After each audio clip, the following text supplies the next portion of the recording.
lot of like your performances that I've seen and like your productions, they've had a very, I want to use the word feminist, I don't know if that's the correct word to use, subject line, even though it's all heavily borrowed from the Ramayana or a retelling of the Ramayana. Because they were married to the temple or the deity, they actually were given land grants that were tax-free, that were called inam or maniyam. And so they became very, very wealthy. And then, of course, they had patrons that would really support them because they were fantastic dancers. And they used to actually practice sadhiratam, which is now called Bharatnatyam. It's a form of Bharatnatyam that was practiced then, which was more free in terms of sexuality, and they would dance more on sensual themes and dance about love. It's interesting what happened in India and then again what happened in Japan with the geisha tradition as well, which is again such a discipline in courtesy actually, but with a sort of a colonial and an outsider gaze, it somehow completely got devalued, and unfortunately those outsiders came in a position of power to even economically crush them. Yeah, that's so true. It's quite similar actually. Yes, so they were economically crushed. Here it was totally economically crushed, and the tagging and categorization of these people as entertainers rather than an integral part of society.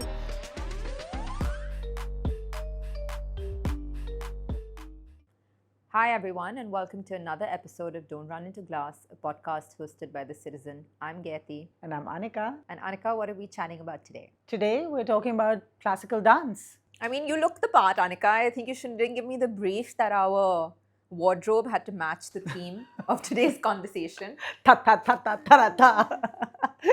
Yeah, I actually did come back from work, and today this was my work outfit. But we are talking about classical dance. And we're talking to someone really interesting. We've obviously known her and seen her practice her performance for a long time. But she started this very contemporarized form of the classical arts. It's like classical ballet in a classical Bharatanatyam performance. And we really are going to try and understand the origins of classical dance from her. Yeah, because I mean, I think sometimes I learn really interesting stuff through this podcast, I have to admit. Because for someone who thinks that I'm fairly cultured, I'm clearly like not, because I actually didn't know very much about Bharatanatyam. I didn't know the history of it, which we'll ask Aneesha about a little bit. And the politics of it is also it's quite interesting. The casteist origins of it, how the British came and sort of like took their own spin on like the Devadasi system and outlawing a traditional form of dance that existed, and how Bharatanatyam as we know it is actually a more modern construct itself that draws, takes inspiration from the more ancient forms of dance, but has almost sanitized those ancient forms and reimagined it in a way which is quite interesting to me. Like I didn't know that was the history of it. So I'm quite excited to delve into that. I guess that's what's called evolution also, right? And I think she's trying to evolve it a little bit more, making it more approachable for what we can call a dying audience of the classical arts, right? Like we don't see, we can't identify. And I think she's done a fascinating job in two of her productions, one of which went to Hong Kong, about making it really relatable. Very. I mean, the music is great. Yeah. I think we have to thank Matt Star Bass for that. The music's great. It's got, I love the fact that like they have the performance interspersed with dialogue that is relatable to, let's say, the millennial. Yes. Or what comes after millennials, Gen Z audience. Whatever. Even? Yeah. They don't exist. Honestly, I am so done with that stuff. Can we not go there? Yeah. But it is relatable, let's say, to a audience that's perhaps not the consumer of classical dance, which is important because that way you are able to like bring in a new audience. I think that's quite interesting as well. And I think one of the things that I saw is that audiences are interested when things become something that they can associate with. But public service announcement time is that these classical arts are dying and they don't get patronage at all. And I think philanthropy should look at the cultural performance space, the cultural arts, the performing arts to really help sort of uplift them and present them to the audience so that larger people continue this tradition. No, Anica, I'm sick and tired as a journalist that is really trying to make the media survive on like philanthropic like funding. I'm sick and tired of that being the saving grace. I think people need to pay for like things Oh yes, that are important of to course. them. But you It know, needs to have commercial value. Yeah, buy tickets. Buy tickets. That needs Buy to be the tickets. message. Forget Yeah. this like handout rubbish, you know. Yeah. Buy tickets. Buy Yeah. tickets to these shows. Support the people who are putting that out. And support people who are trying to do it in a way where they're not just preserving the sanctity of it and the original art form, but they're also trying to make it appealing to you. So I think that is the message. And Anica, before we call Aneesha on board, but I wanted to just tell you that I do have a little surprise for you today also. What? We'll see. We'll see. Maybe you're going to have to put that outfit to good use. Girl, don't make me do embarrassing stuff, yeah? Anyway, okay, we will find out. All right, let's call Aneesha. Okay, so we have with us Aneesha Grover, who's a friend, but who's also actually a acclaimed Bharatanatyam dancer. And I have to say the word acclaimed because I think you've done, like, I mean, I'm proud of you because I've seen you like dance while you were expecting Emmy, which was international fame. Yeah, which was, and not just while expecting. I mean, after you gave birth, like 3-4 months after. You She was dancing 2 months, 3 weeks after. 3 weeks at after. the Young Collector Program, India Art Yeah. Fair, nor black nor white. Yeah. Place in Dhanmil. Yeah, that was fun. You were there. Yeah, I was there. She was I took there. a picture of her sitting inside a lotus. I mean, I have And that's to, just I was so angry with her because she was like having a drink, and I was like, I want a drink. and you can't Yeah. have it. But you can dance. But I think that was really incredible, and even the Yeah. fact that you went, you sort of took your production to Hong Kong, Yeah. just a few months after having Emmy. Yeah. And I mean, I very rarely like say nice things about my fans, but I think I Thanks. was, Yeah, I do very rarely. But I think I've been very like proud to see that happen as a mom myself, Yeah. like, you know, sort of, and as a fit, like somebody who's tried to keep up with their like Yeah. life and not Yeah. completely give it up. Yeah. So it's tough. It's tough because like the doctors say you can't do it. Your mom and your dad are like, oh my God, don't ever do that. But like, I think with something like Bharatanatyam, only you know your body. potential and like what you're going to be doing, right? Yeah. And then I always see that Serena Williams played the Wimbledon when she was pregnant. Yeah, that's the Not that example I'm we Serena all Williams, but still. That's the example we all give, and then we kind of like forget that Serena Williams is probably an exception in Yeah, terms of like true. just her physical capabilities.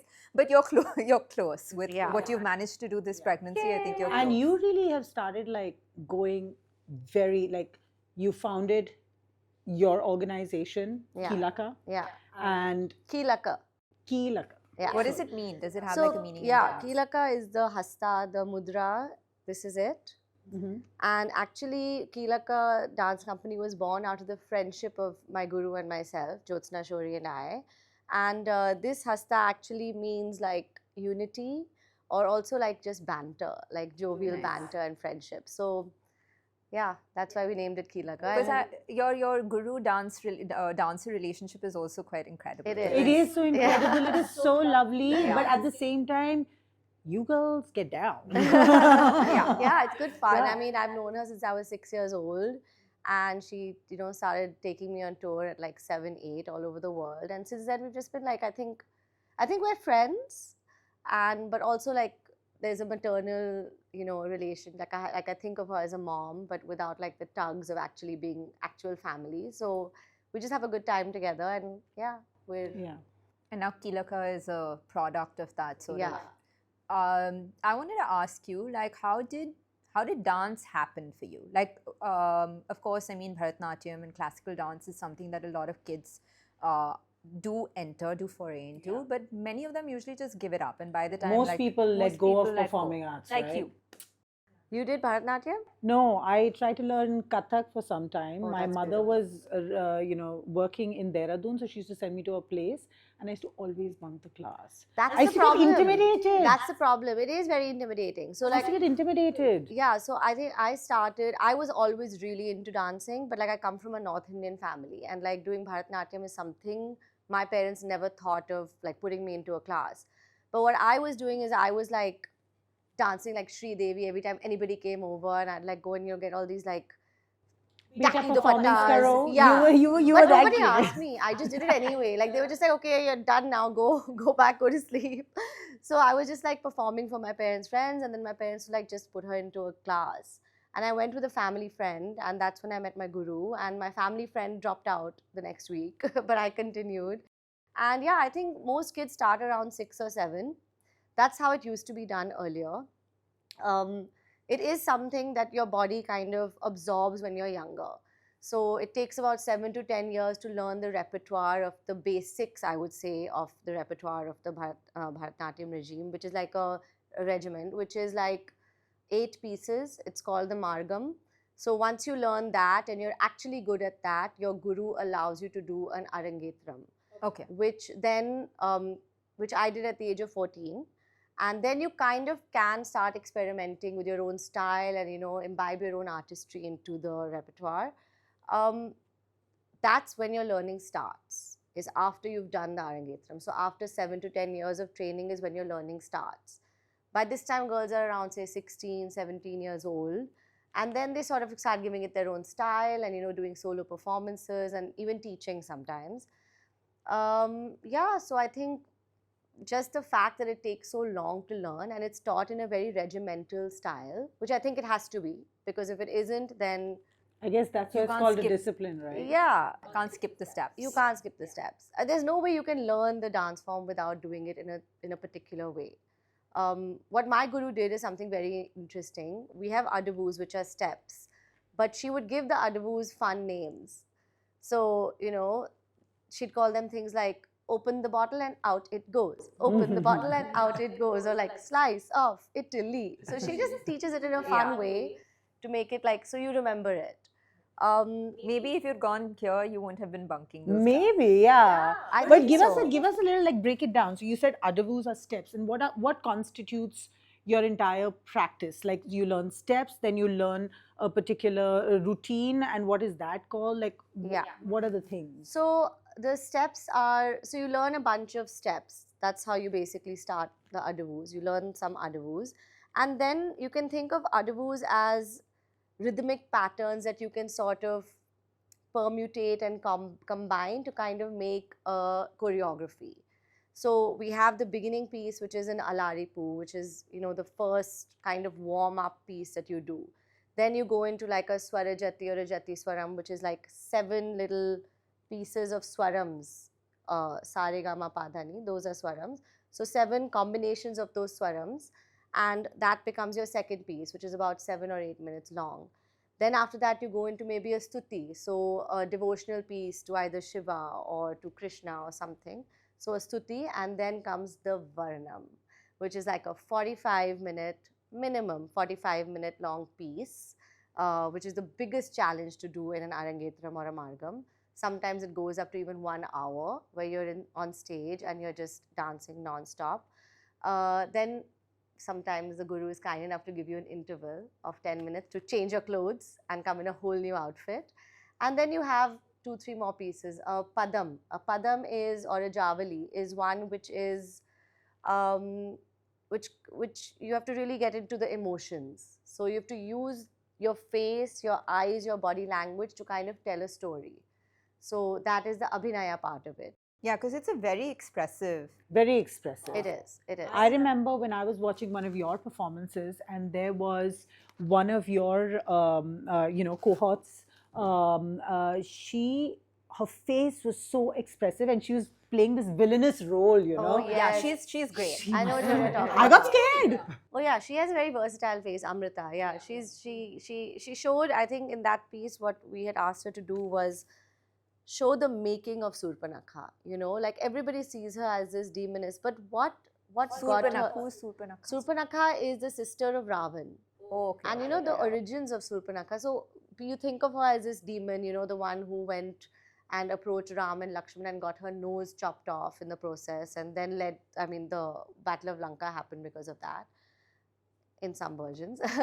But so that, the lead up to that, she was just a girl who was looking for friendship, and what was her fault? So she kind of tricks the audience almost into believing that, this is going to be another flip of the story, but then she comes out in her demon form and she shapeshifts a number of times in that performance.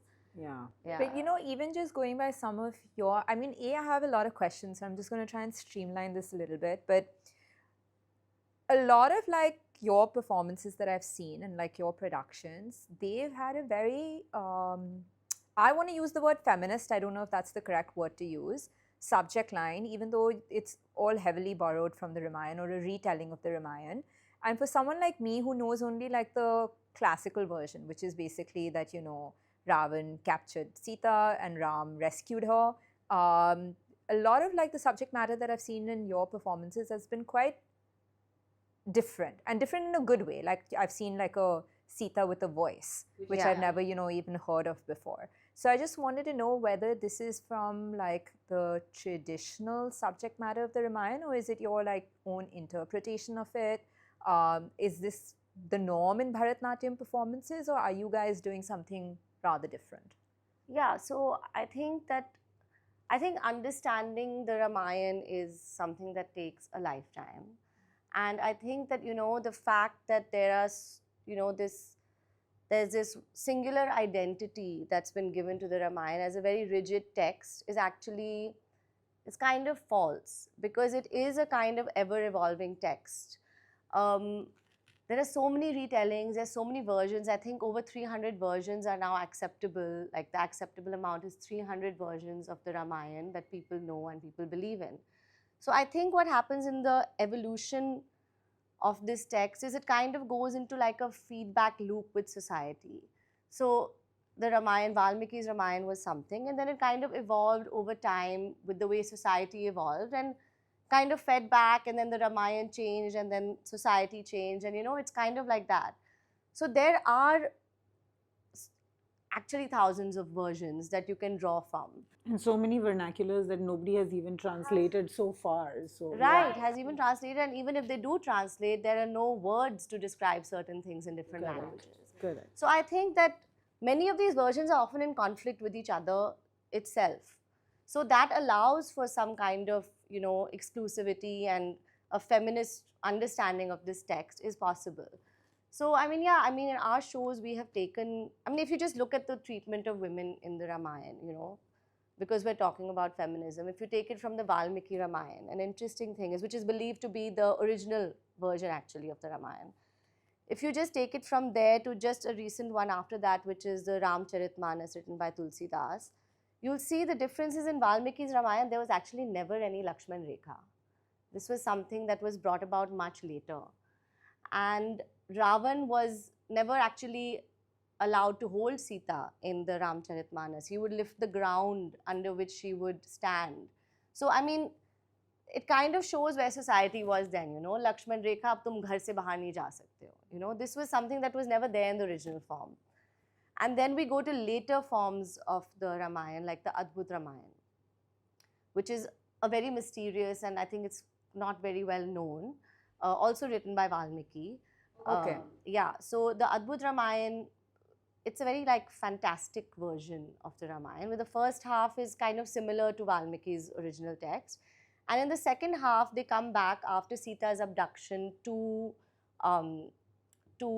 Ayodhya. And over there, Lord Ram is sitting with Sita, and a lot of saints come to congratulate him and tell him that, okay, you've done a great thing. Now the glory of your Lord Rama will spread far and wide. And Sita says, no, this is true that you have killed the 10-headed Ravan of Lanka, but there is one more Ravan, which is a 1,000-headed Ravan of Pushkar, that still has to be destroyed. And if you don't destroy him, the glory of Lord Ram will not spread far and wide. So it is something that is imperative that you do.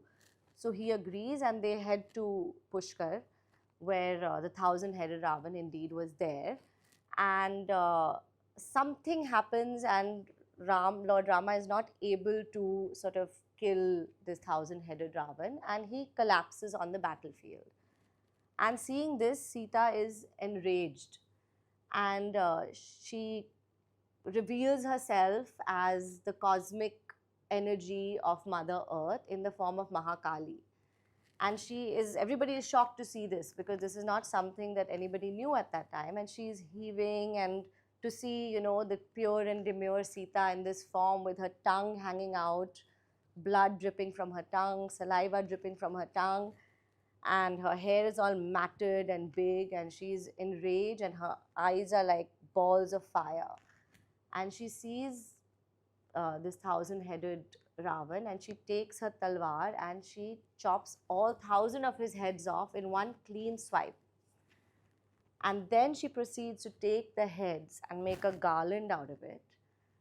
And in this rage, she's shaking and her pores are all, you can see her pores and her hair follicles are all her hair standing.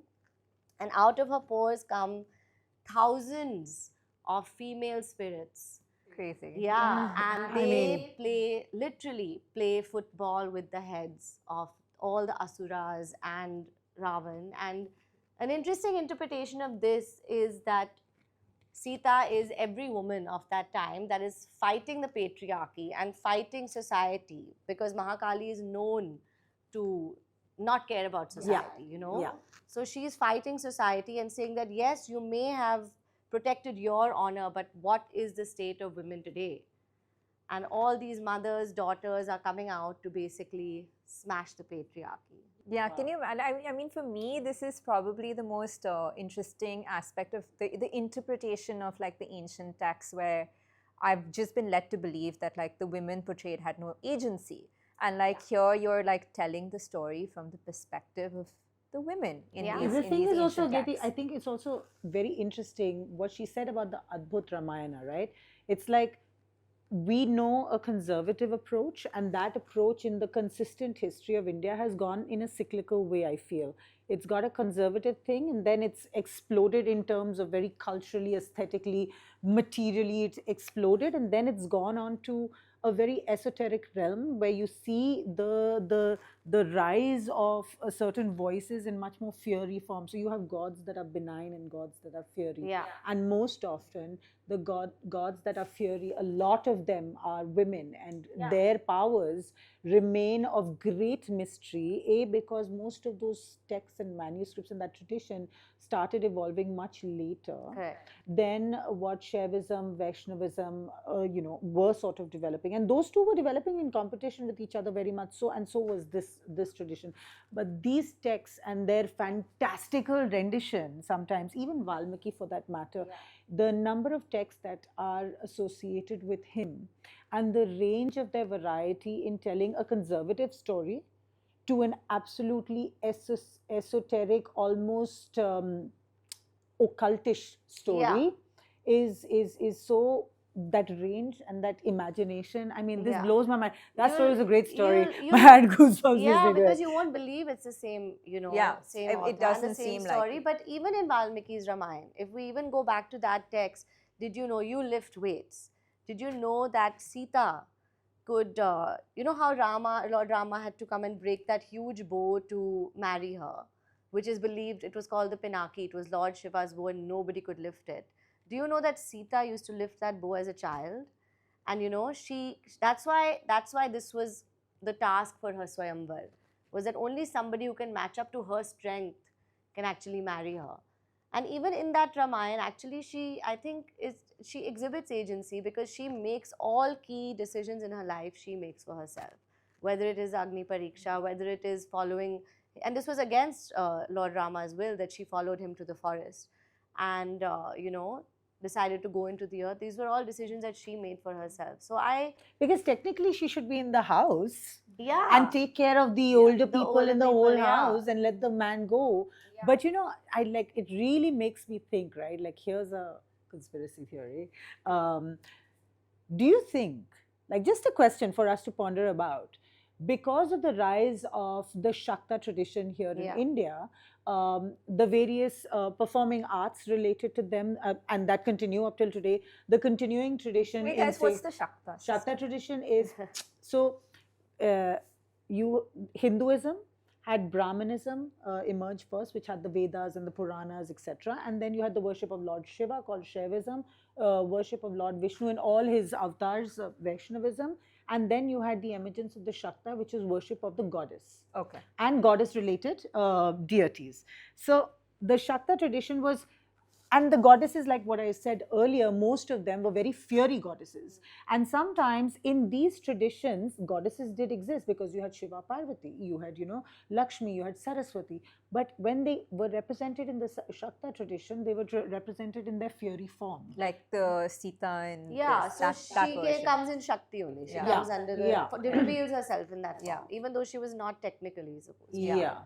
And then so they come over here, and then there are many more that come here. Some of them even have like a head of a snake, a head of a rabbit, things like that. And that tradition was really focusing on the women, is the main point that I want to make over here, is that it was focusing on women. Texts were written around the inherent spirit of women, this grounded. And what they used to say is that gods are from the heavens, and these goddesses that were called yoginis are from the earth.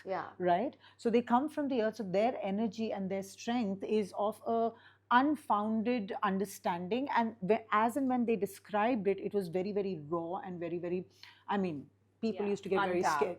No, only they can tap it. But if you open it up, it's like realm for destruction. Even the male gods will disappear, right? Yeah, even the devas could not handle some, and in this is the story of Durga, is this, that even the male gods could not handle Mahishasur. So they had to create this woman that would have these attributes.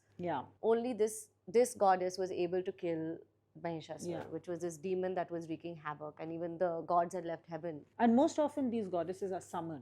It's not as if these goddesses are just there, scaring people. They are summoned. There is like to come save the day. To come save the day. Really, they are. So my theory here is that, do you think India had, with the emergence of the Shakta tradition, a feminist phase? I keep thinking about that. I mean, I think that you have to think of it as a feminist phase, not in like the Western sense. Of course. Yeah. So 100%. And it continues up till today, because you see the areas that follow the Shakta tradition to the date. You have Durga Puja. And so there you look at what is the role of feminism right now in that current society. Like, how are women placed over there? What is their political representation? What is their voice in the house?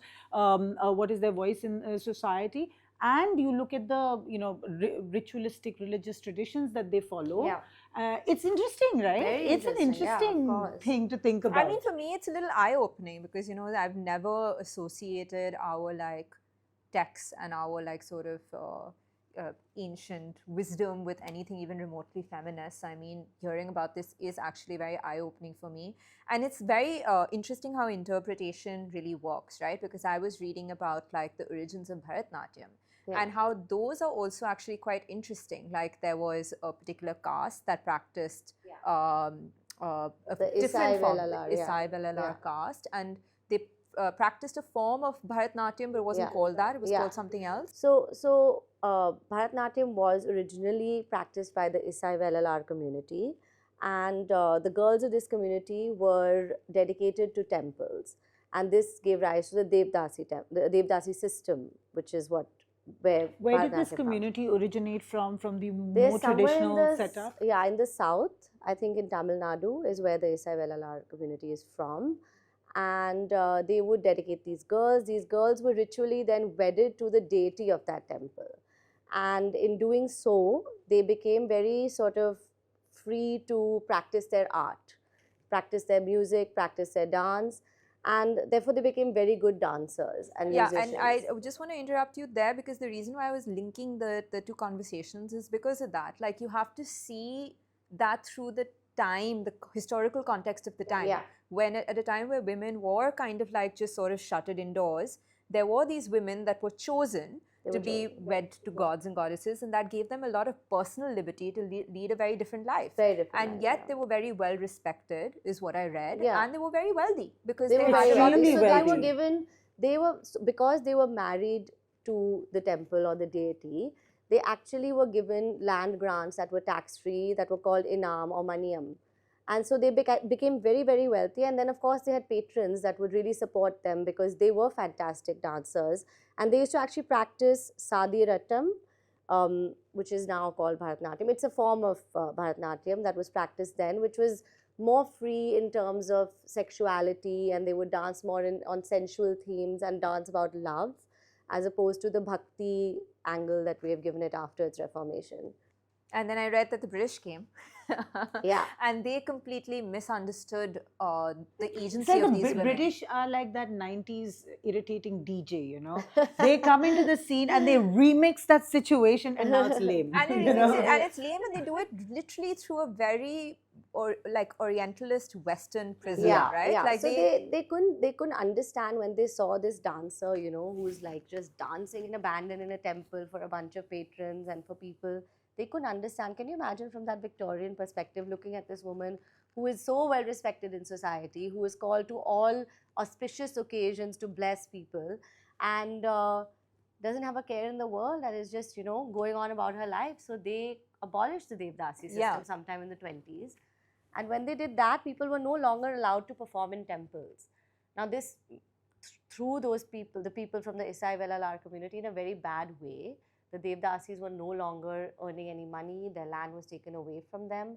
And when that happened, the Natavanars, who were the male masters of dance, the ones that do the solakutta and the cymbals, they then started to teach girls from, and I'm quoting, this is everywhere I've read, girls from good homes or respectable girls who were basically mostly Brahmin girls were taught this dance form over a period of 20 or 30 years. And then they became the custodians of what we call Bharatnatyam today. And the caste that originally practiced it, now Yeah. they're really sort of they've been erased totally a bit. disenfranchised from, you know, practicing it. It was kind of taken away from them, passed on to the upper caste. And I mean, we can't ignore any, I think any revived cultural art that has a Dalit or Bahujan past. I think it should be acknowledged, even though people are a bit uncomfortable with it. But the version we practice of it now, Bharatanatyam, is very different because it's the themes are more bhakti oriented, more devotion. They removed the sensuality from it because I guess it didn't fit in with Victorian morality. Basically, yeah. And I think they had to do it to kind of save the dance form from extinction. So it is something that I really do believe they did not have a choice, but they had to do. I mean, it is like a revival. I mean, they of the must have been time. shocked when they came to India, right? Because at the time when that Victorian age was there, their women were wearing these massive frills. Yeah. And they were putting what, lead on their face to make it look like a very ghostly. Wasn't that the fashion of the time? And here in India, you have like full shringar happening in the temple. And you know, these women who just are flaunting Yeah. their jewelry and wearing these saris and ankles are showing, you know, blasphemy. Yeah. No, and it's true. I mean, I think we forget how much the colonial misrepresentation of our history has been. This lack of understanding. I mean, they don't know what they're looking at all, and it's They like couldn't understand it. and for long they had it's to like- fit it in their own prism, right? Yeah. And they just So it was dance, Yeah. it was nach, Yeah. you know, It was how nach. is this okay? And they thought of it as a front for prostitution. That is why it was abolished, because they were certain it was a front for prostitution. Yes, there was patronage, but I mean, at the end of the day, these were the original custodians of dance. They It's had- interesting what happened in India, and then again what happened in Japan with the geisha tradition as well, which is again such a discipline in courtesy, actually, you know, but with a sort of a colonial and an outsider gaze. It Yeah. somehow completely got devalued, and unfortunately those outsiders came in a position of power to even economically crush them. Yeah, that's so true. It's quite similar, actually. Yes, Yeah. so they were economically crushed. Here it was totally economically crushed, and the tagging and categorization of these people as entertainers rather Yeah. than, you know, an integral part of society really sort of affected. In Asia, like the funny thing is, Okinawa, the islands in Japan where the Americans set up their military base later on, women out there used to go pearl fishing all the time, pearl farming, not farming but fishing, like Yeah. actually finding natural pearls. But as soon as the Americans came there, they started wearing a top. They never wore a top before that, right? Yeah. And if you look at Indian paintings as well, Yeah.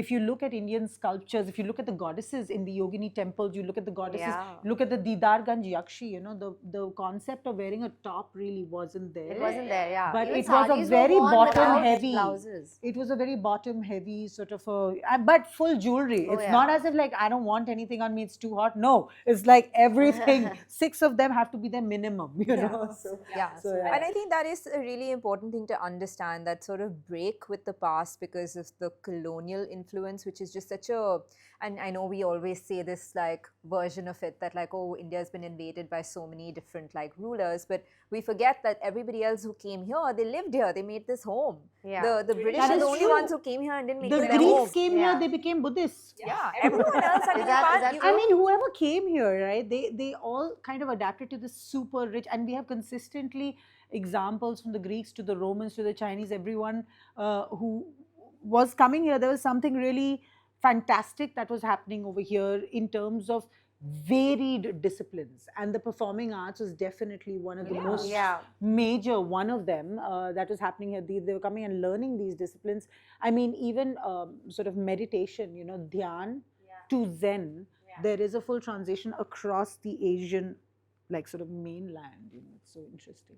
Yeah, and that's not a break from the past, because if you come over a period of time where there are no porous borders, where borders are porous, I mean, and like there's no like rigid borders, and you come and you live here over millennia and integrate with society and marry within society and this becomes your home, versus if you come and you sort of extract the resources and impose your morality and, you know, sort of create a different nation state, they're two very different realities. Absolutely. Which is And I think that has happened in many other performing arts as well. Yeah. Many other classical arts, all of them have been impacted by this.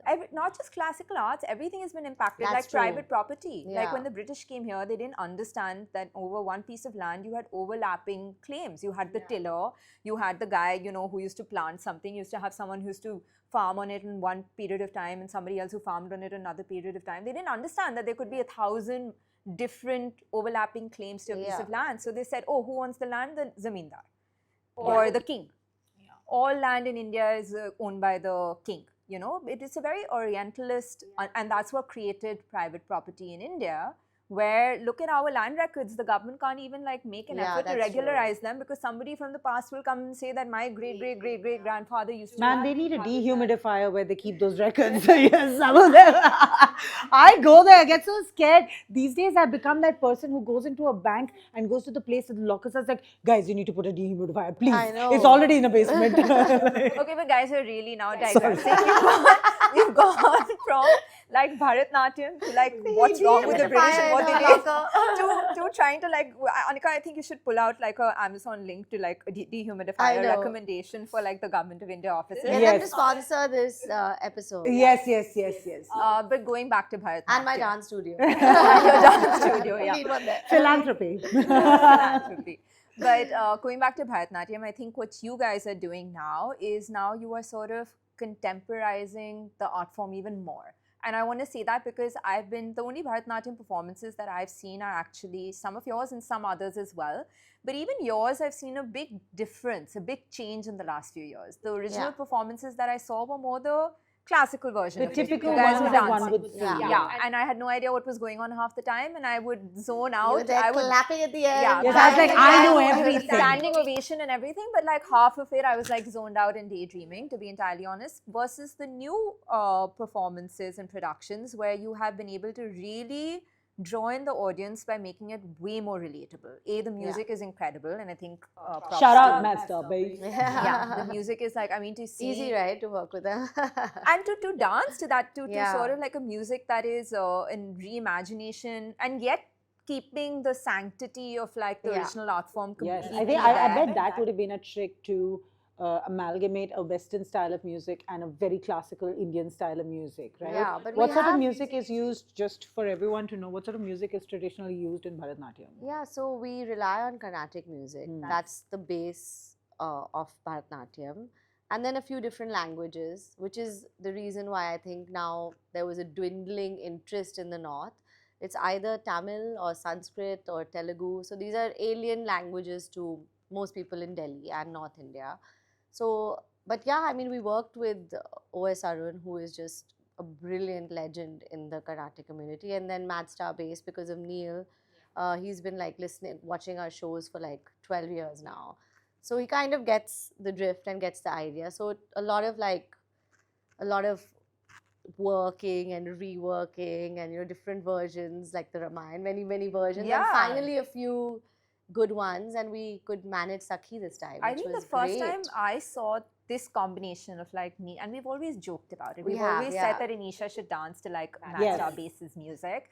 But the first time I saw it, I think was at the Young Collectors. Oh yeah, I did. Yeah. Was it at my program? At your program. I was That's so happy that I was like somehow inserted myself in your life. Yeah, I mean, you're actually the reason why it happened, because you were like, you guys have to do this. You guys are just married for 10 years now. Just do it. Yeah.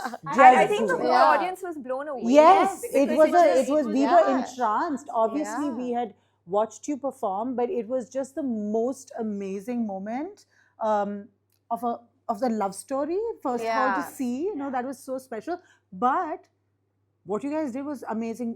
It was really, really good music. And it I was think good you were fun. able to build upon that, like Yeah. for Sakhi and all these Sakhi, yeah. productions. And for me, I think what I really enjoyed was how you were able to like again like make the content relatable by like having this whole time traveler, and they go Yeah. back to the age of the Ramayana, and then they're Yeah. able to break that down for the audience.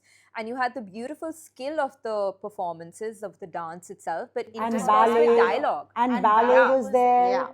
Yeah, and dialogue was fantastic because we can actually understand what is the storyline. Exactly. So that was the idea. So basically, the thing with Unmasked is that because I just did so much research on these 4 different versions of the Ramayana. We took the Valmiki Ramayana, we took the Ramcharitmanas, we took the Kamba Ramayana, we took the Adhyatma Ramayana, and then my favorite, the Adbhut Ramayana.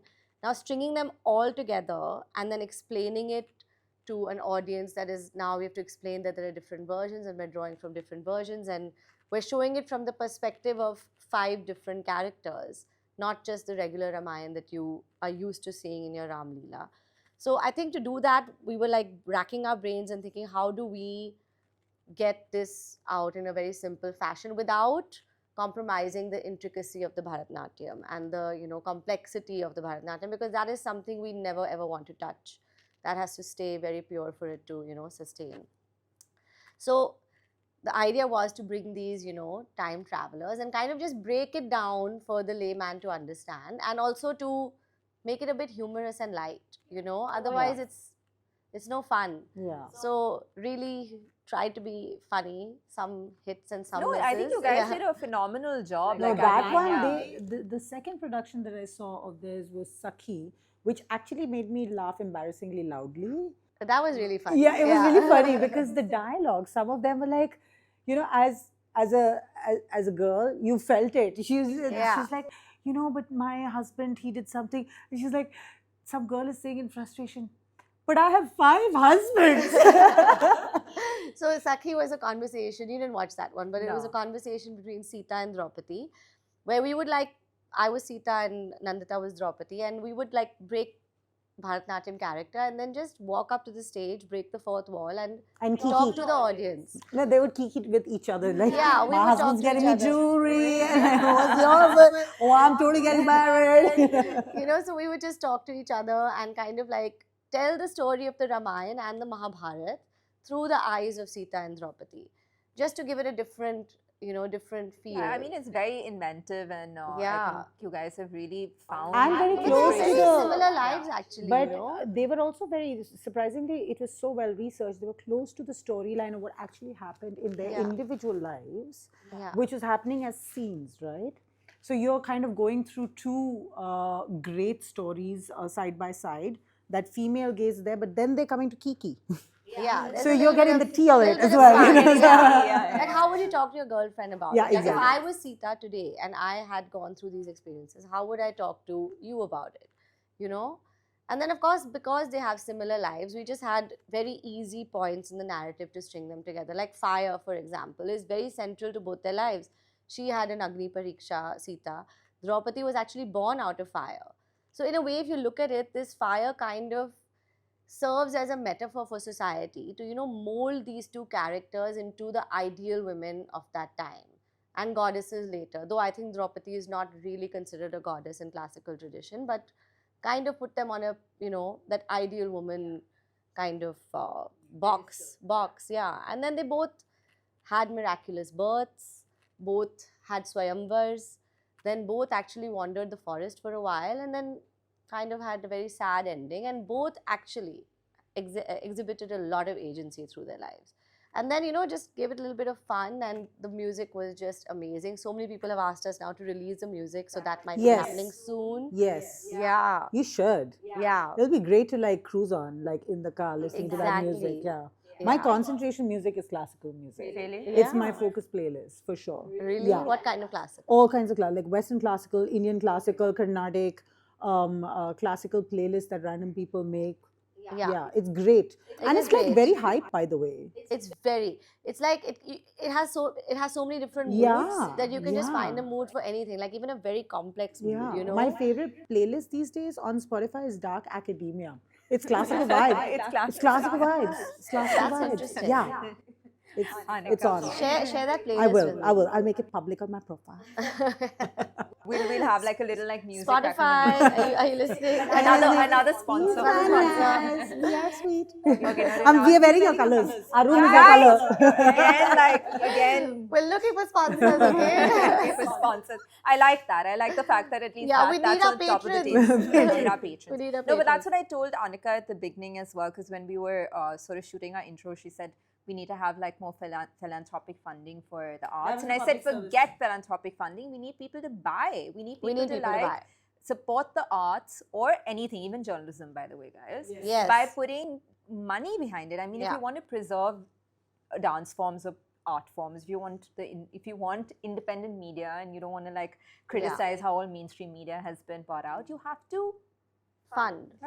Yeah, that's and that true. goes in like how you buy tickets for these performances and things like that. So I think so actually that's something that is very rarely done. Yeah. So we're really trying to do that. And the thing is that in the North, there are very few young people that are interested in coming and watching classical dance. Yeah. So we've had to sort of branch out and include different theatrical elements, include different dance forms like contemporary ballet, hip hop. We've had to make it. But I wanted to ask you about that, Aneesha. Hasn't that made the production so much more complicated? Because when I watch one of your productions now, there's of course the classical dance, which itself is difficult enough. Then you have the sets, which are becoming more and more complicated.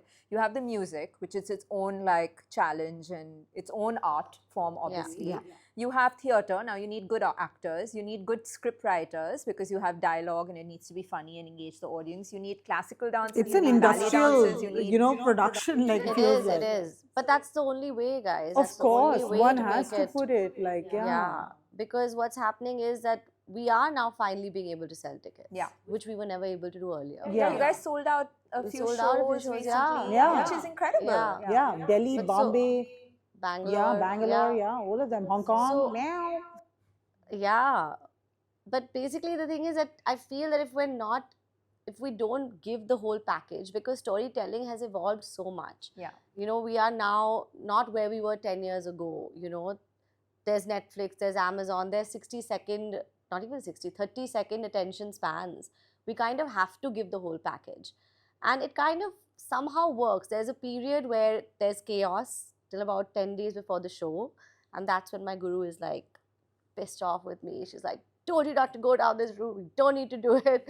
And then it sort of starts to, come together 10 days before the show. And it's worked till now. We don't obviously want to make it a complete khichdi, but we need to have a whole package. Otherwise, there's no way people are going to bite into it anymore. I mean, I think it needs to be seen as a viable entertainment option as well, right? I mean, one element is, of course, people are going there to support the arts. But if it's not entertaining, why would I go on a Friday night to like see a Bharatanatyam performance? I rather go, go get a... I would actually love the classical arts coming drink alive. somewhere. You know that part of like Delhi, like central Delhi near Mandi House, where Kamani Auditorium is, where all of these smaller Sri Ram Center for the Arts, Triveni Kala Sangam is. I would just like fantasy. I would love that place to come up as like the old Broadway of the city. It also has some nice restaurants and stuff. It has CP right there. But I just feel like, I don't know why there's this, I think there's a generational break at some point. People just stopped going for the classical arts unless there was some kind of shusha about it, Well, that's the whole point. Like, if we do want the classical arts, performing arts to survive, we have to tap into younger audiences now, because the 60, 70-year-olds that are watching are now also like starting to find it stale, So we need to kind of evolve. We need to do different things without, and I say this again, without simplifying the complexity of the dance. That should never change, because if that changes, that's why we need people who are still practicing, you know, the pure form of dance, the most purest form of dance, because if that doesn't exist, Bharatanatyam as we know it will not exist. So we do need to kind of evolve. We do need to make it interesting and funny and dark and, you know, twisted, and find feminist themes, find themes from different perspectives, just to make the story interesting again. Yeah, there's so many stories out there that one is just dying. I think we are also dying to experience it. It's just that there is a resurgence though. Yes. Many people tell me now that, oh no, we missed your show, when you're doing it again, and then they come. You know, earlier it was feels just good to be seeing something like this when it's well produced, you know. Yeah. So I mean, you're doing. I'm enjoying.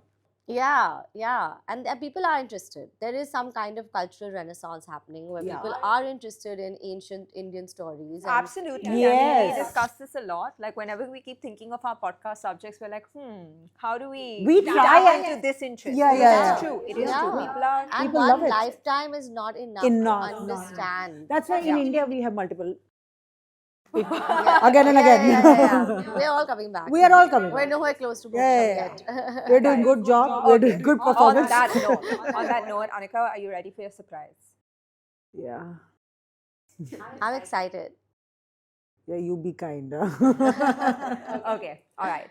Well, Aneesha, thank you. We're going to see you again in a few minutes for Yeah. Anica's surprise.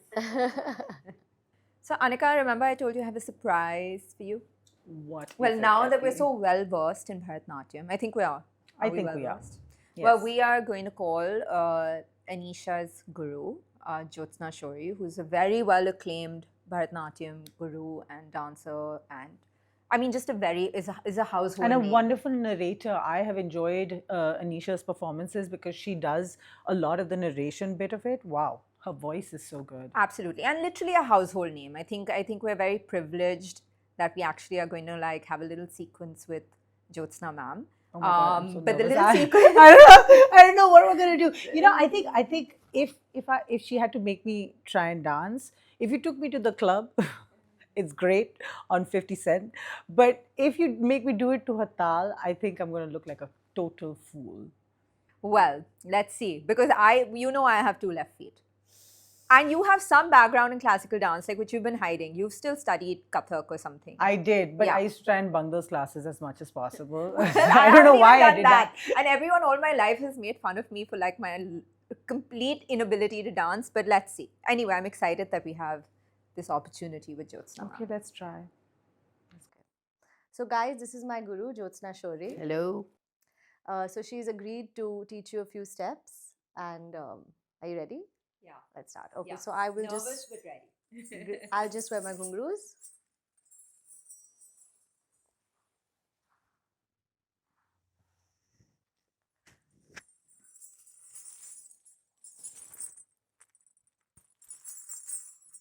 So now we will start with the traditional namaskar, which we do at the start and at the end of every practice session, as well as a performance. So Aneesha will demonstrate how it is done. 2 fingers. Yeah. Elbows up. So it's Thumbs down on the shoulders. All the way out. Touch the ground. Touch your eyes. Thank you to the gods. Thank you to the gurus. bow your head in reverence. And pray for a successful performance, pray for a understanding and knowledge which this very ancient art we are about to start on this journey. So there are 3 main aspects to dance. One is the pure dance aspect, which has a lot of units of dance. There are over 100 of them which have to be learnt individually, and we will start with just 2 for today, not 100. All right. So now you sit in the Aramandi position, which is with your knees bent, facing the sides and your feet apart. Stop. Yeah, with your feet apart, and you have to squat in a sitting position. Yes, this is called Aramandi. And it's the way much of the dance, the technique of dance is done in this position. So now we begin with, let's just do the footwork first. Yeah, keep sitting. You have to sit through all. Now watch what Aneesha does. Ready? Tei, yum, tat, ta, tei, yum, ta, ha, tei, yum, tat, ta, tei, yum, ta. Now we go to the second speed. Tei, yum, tat, tat, tei, yum, ta, ha, tei, yum, tat, tat, tei, yum, ta, ha, tei, yum, tat, tat, tei, yum, ta, ha, tei, yum, tat, tat. Third speed. Teyum tatta teyum taha teyum tatta teyum taha teyum tatta teyum taha teyum tatta te, and stop. So welcome to the world of dance. That's your first step. Now it doesn't dance has, we use our hands as well. So this is called pataka, and then you bend the ring finger. Oh, very good. Finger And straight. Yeah, thumb in. now you stretch your arms out. Yes, in a slightly curved position, keeping your elbows up. Yes. Relax your body. Don't be stiff. Okay, now watch what happens here. Tei yum tat ta tei yum ta ha tei yum tat ta tei, second speed, ta ha tei yum tat ta tei yum ta ha tei yum tat ta tei yum ta ha tei yum tat ta yum ta ha tei yum tat ta, third speed. Tei yum tat ta tei yum ta ha tei yum tat ta tei yum ta ha tei yum tat ta tei yum ta ha tei yum tat ta, and stop. So all steps are practiced in the 3 speeds. Okay, now we'll try one more. Let's do the legs first. Again, get back into the half sitting position. 1, 2. Tei, yum, step, toe at the back and together, and jump, and step, behind and together, and jump, and step, behind and together, and jump, step, behind, and stop. I think we won't go second and third speed for this one. All right. Now what do we do with the hands? Hands, you have to make a flower-like position. Don't bend the wrists. It's straight up. It should be. And one rule you have is that wherever the hand goes, the eyes have to go. That's a very important rule in dance. Gives you connection with your body. Yeah? Otherwise, it's a bit robotic. So the step starts here and then it goes up. Up. Should I face them for this, I think? Show us one facing us, Yeah. and then we'll do it. What is this? 1. Right. Yeah. Two. All right. Here. Tei, yum, tat, very good. Ta, tei, yum, ta, leg at the back, ha, and tei, jump, step, behind, together, and jump, step, behind, and together. No, it's easy. This is You're the doing it first pretty time well, you're yeah. trying it. You It's guys the are doing first it time well. you're trying it. It's not bad at all. It is like very like heavy on the body, yeah. Yes, because the hand may go to the right, the leg might be going left, so you have to have an immense amount of coordination between your hands and concentration. Yeah. It is like a yoga actually when you do it, Yeah. and you get the steps into your mind. You have to repeat again and again to get it perfect.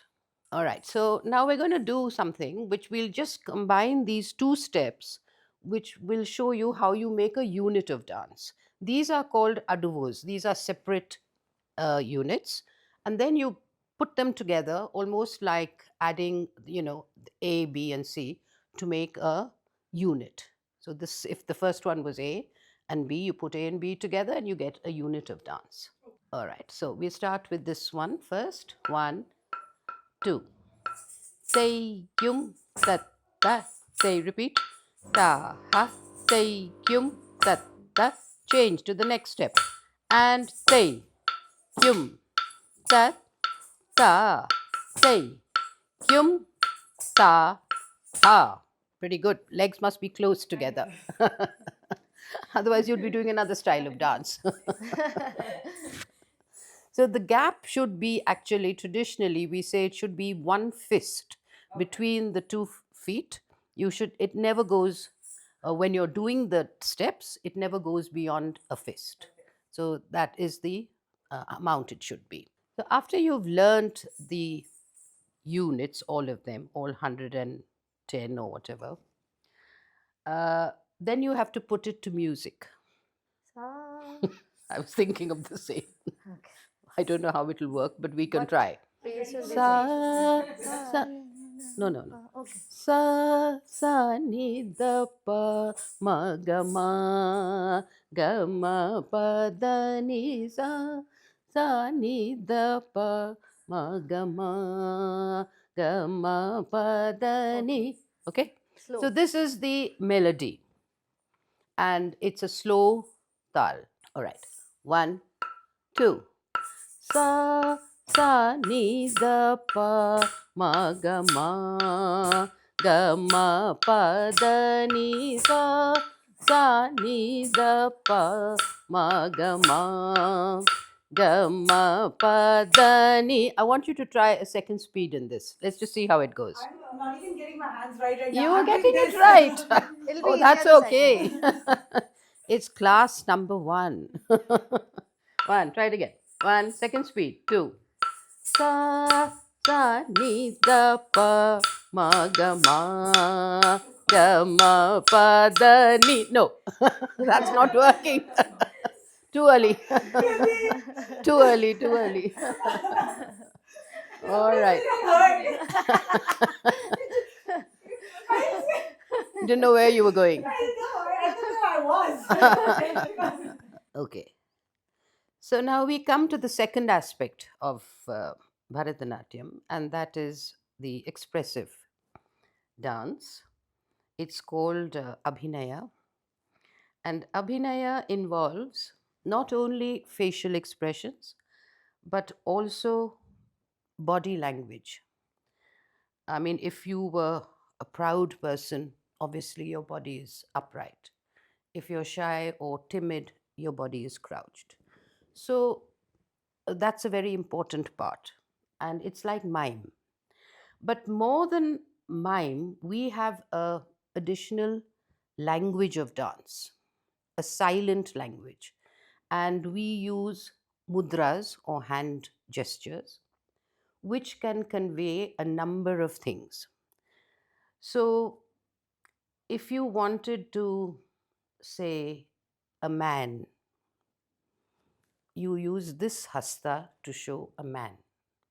Now, always the elbows would be up because this, you won't get it. It's not clear. So a man is like this. A proud man, like that. So you use your hand, you use your body, and you use every part of your face to depict a proud man.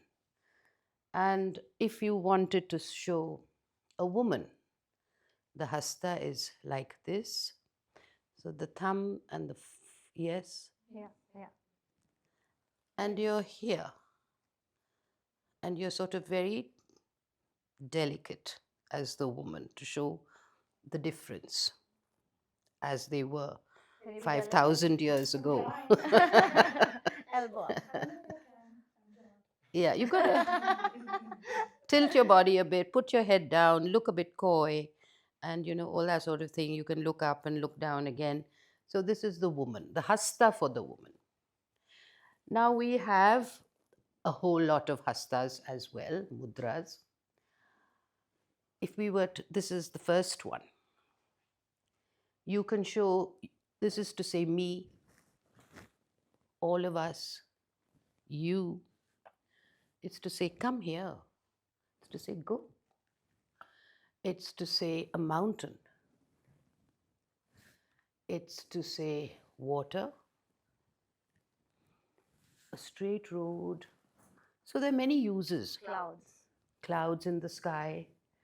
Now it could be dark clouds, so then that has to come through in your body. You know, if it was a rainy day and it's a dark cloud, so it's like, oh my goodness, you know? And if it's a fluffy white clouds, then it's more joyful, more frivolous.